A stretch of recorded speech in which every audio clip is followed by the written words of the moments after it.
Class 8। Good morning students.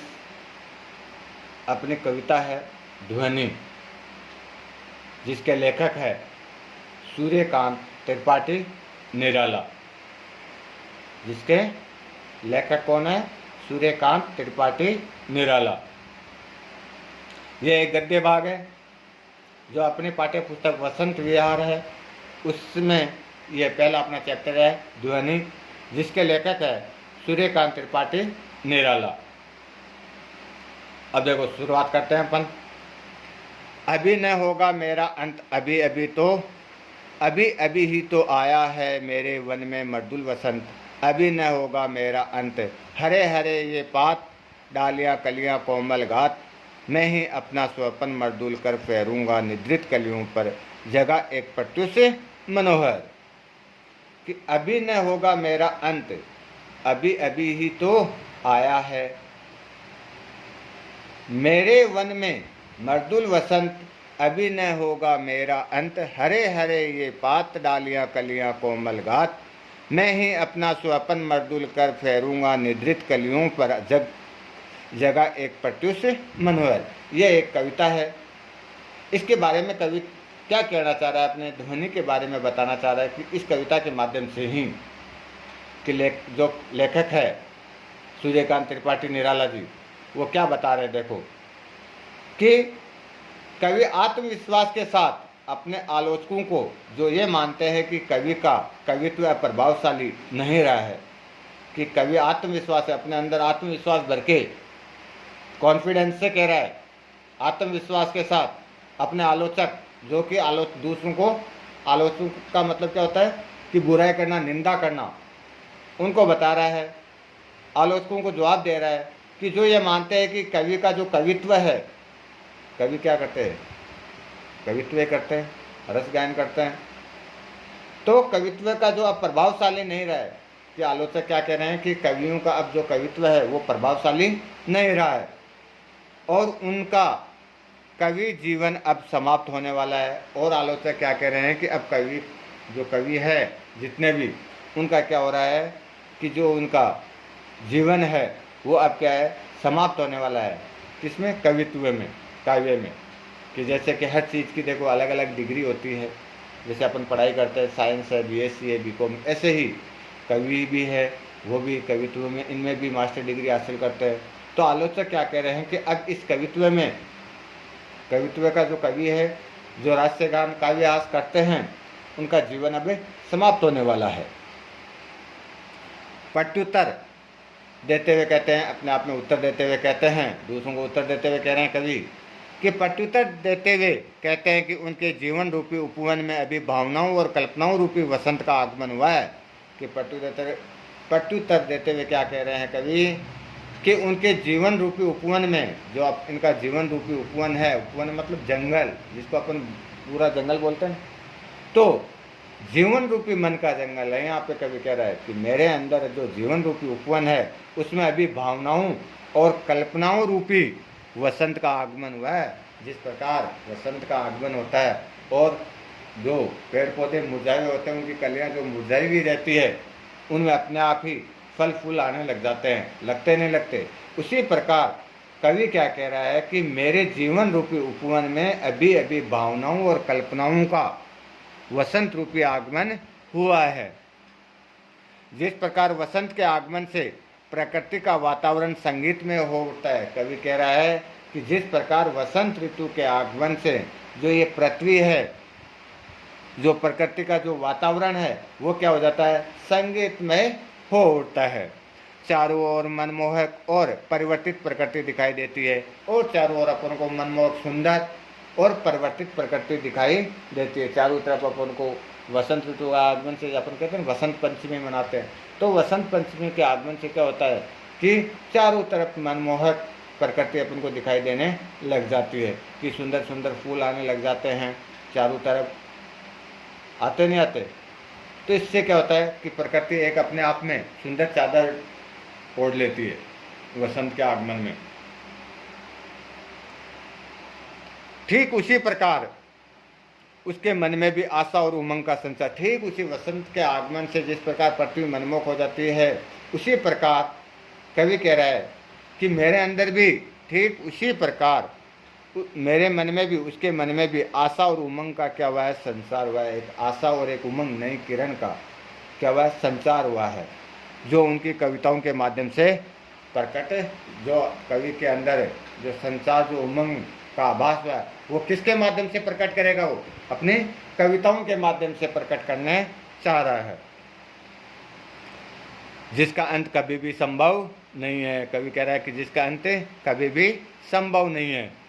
साथ ही कवि आलस्य और निद्रा में खोए हुए तथा अपने पथ से भटके हुए युवाओं को भी प्रेरित करेगा। साथ ही कवि क्या कह रहा है, जो अपने आलस्य से निद्रा में खो गए हैं, नींद में खो गए हैं, आलस्य में आ गए हैं, अपने रास्ते से भटक गए हैं, ऐसे युवाओं को भी वो प्रेरित करना चाह रहे हैं कि भाई आप जागो, आलस्य को त्यागो, आलस्य को छोड़ो और अपने रास्ता, जो आप रास्ता भटक गए हो, उस रास्ते पे वापस कवि लाने का, युवाओं को लाने की कोशिश इस कविता के माध्यम से कर रहे हैं।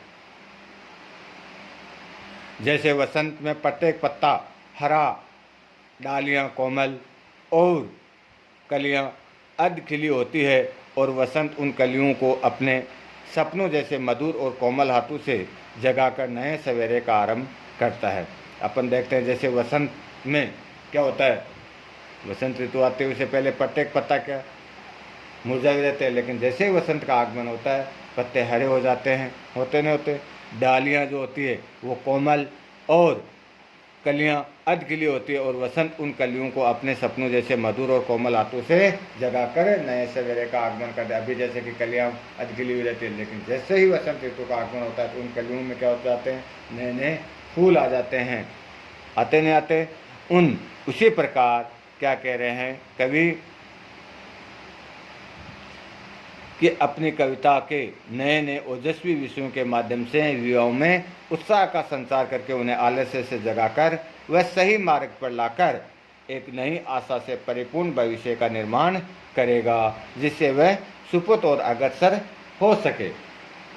जिस प्रकार वसंत ऋतु के आगमन से कलियों में, फूलों में क्या होता है, नया संचार पैदा होता है, उसी प्रकार कवि भी अपने कविता के नए नए ओजस्वी विषयों से के माध्यम से युवाओं में उत्साह का संचार करके उन्हें आलस्य से जगाकर वह सही मार्ग पर लाकर एक नई आशा से परिपूर्ण भविष्य का निर्माण करेगा, जिससे वह सुपुत पर अग्रसर हो सके। नेक्स्ट देखो, पुष्प पुष्प से तंद्रालस लालसा खींच लूँगा मैं, अपने नव जीवन का अमृत सहज सींच दूंगा मैं, द्वार दिखा दूंगा फिर उनको, है मेरे वे जहाँ अनंत, अभी न होगा मेरा अंत। कवि क्या कह रहे हैं इसमें, कवि कहते हैं कि जैसे वसंत बंद कलियों से आलस्य खींचकर उन्हें खिला देता है, कि कवि क्या कह रहे हैं कि बसंत ऋतु में बंद कलियां जो होती है, फूलों की जो बंद कलियां हैं, उनको आलस्य से खींचकर क्या कर देता है, जगा देता है, खिला देता है, फूल एकदम खिल जाते हैं, और उनमें अपना अमृत रस, जो अपना अमृत रस है वो डालकर नव जीवन का संचार करता है। कि अपना जो कवि क्या कहना चाहता है कि वसंत ऋतु, कहने का भाव यह है कवि का कि वसंत ऋतु के आगमन से फल फूलों में जो कली जो बंद पड़े हैं पत्ते, उनमें क्या हो जाता है, वसंत के आगमन से वो खिलने लग जाते हैं, उनमें आलस्य जो भरा रहता है वो आलस्य निकल जाता है, और अपने आप में फूल एकदम खिलने लग जाते हैं। उसी प्रकार वह युवाओं को के मन में आलस्य की भावनाओं को दूर करके उनके जीवन को आशा और उत्साह से भर देगा। उसी प्रकार कवि कह रहा है कि मैं अपनी कविताओं से युवाओं को आलस्य से जगाऊंगा, और उनके जो आलस्य की जो मन के अंदर भावना है उसको दूर करके अपने जीवन को आशा और उत्साह से भर दूंगा।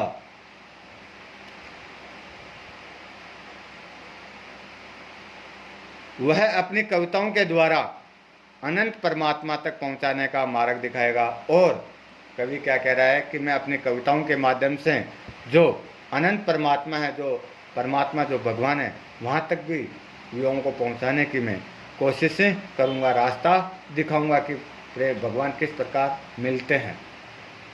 कविताओं के माध्यम से वो बताना चाह रहे हैं। उसे पूरा विश्वास है कि वह अभी बहुत समय तक अपने रचनाओं से समाज का मार्गदर्शन करता रहेगा।